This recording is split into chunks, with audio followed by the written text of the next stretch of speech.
est sorti d'une famille très très pauvre. Très pauvre. On connaît le premier véhicule dans lequel il a circulé.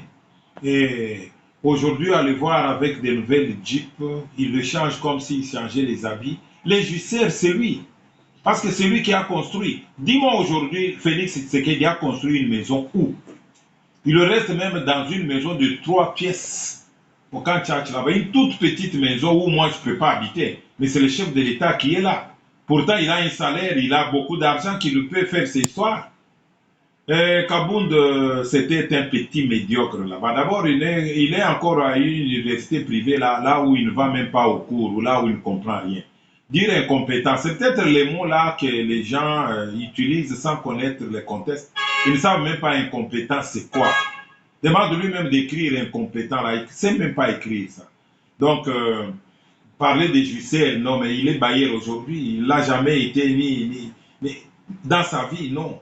Il louait une toute petite maison à Kingaboa, là où il y avait des eaux de pluie et tout ça. Et aujourd'hui, il est patron là-bas, on peut l'appeler patron.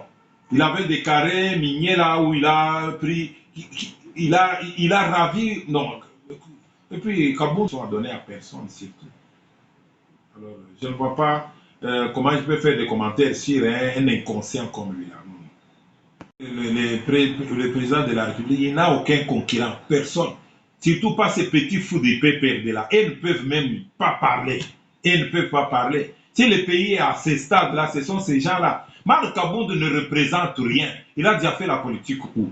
C'est un type qu'on a ramassé parce qu'il parlait trop là-bas dans les Kamina là-bas. On l'a amené comme un sac de maïs.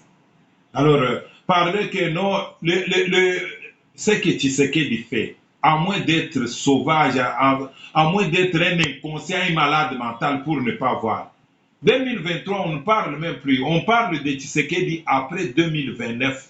Qu'est-ce qu'il va devenir? Parce que 2023 n'est pas, il n'a aucun candidat, aucun.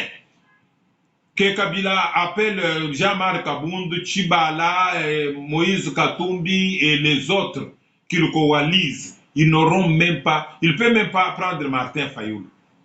Même Franck Diongo, j'ai entendu hier là qu'il a eu aussi l'argent de Kabila, il commence à dire n'importe quoi, je suis navré. Tous ces gens-là, qu'ils se mettent ensemble, ils n'auront même pas 20%.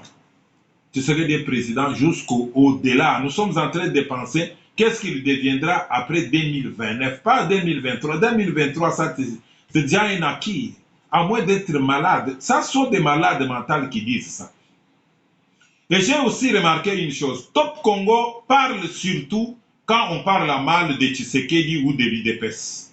Là, il met les gens de PPRD parler, Fayoulou parler et tout ça. Mais quand Kabouya a parlé hier, Top Congo a fait passer ça pour 2 minutes, une fois ou 2 fois fini. Mais quand PPRD parle, voilà, vous les journalistes, le travail que vous faites. Mais vous tous, mettez-vous ensemble, vous allez récolter 1-0. Honte à vous tous. Méfiez-vous à ces troubadours-là qui parlent à votre nom. Nous ne sommes pas le peuple de quelqu'un, nous sommes le peuple de Dieu. Et Dieu nous a donné un président. Point barre. Les FARDC, ça, ce sont des vaillants corps, des compétents, des gens capables. Ils ne se battent pas contre Rwanda M23, ils se battent contre l'Union européenne, ils se battent contre la MONUSCO, tous ces gens, les armes sophistiquées dont ils parlent là, ça vient d'où? Ça passe par Rwanda et c'est la MONUSCO qui amène ces armes pour donner à ces gens-là. Nous avons Dieu. FARDC, allez de l'avant, vous allez gagner. Bientôt, on va récupérer Bunaganda là et puis le pays sera en paix. Tous les ennemis du peuple congolais seront dans la confusion des faces et la stupéfaction. Car notre armée, c'est une armée. Même les traîtres qui sont dans l'armée là, ils mourront tous au front. Et le véritable fils de ces pays, qui sont de véritables militaires, qui ont laissé leurs femmes et leurs enfants aujourd'hui pour aller se battre pour l'intégrité du territoire national, courage à vous. Allez de l'avant, vous allez réussir.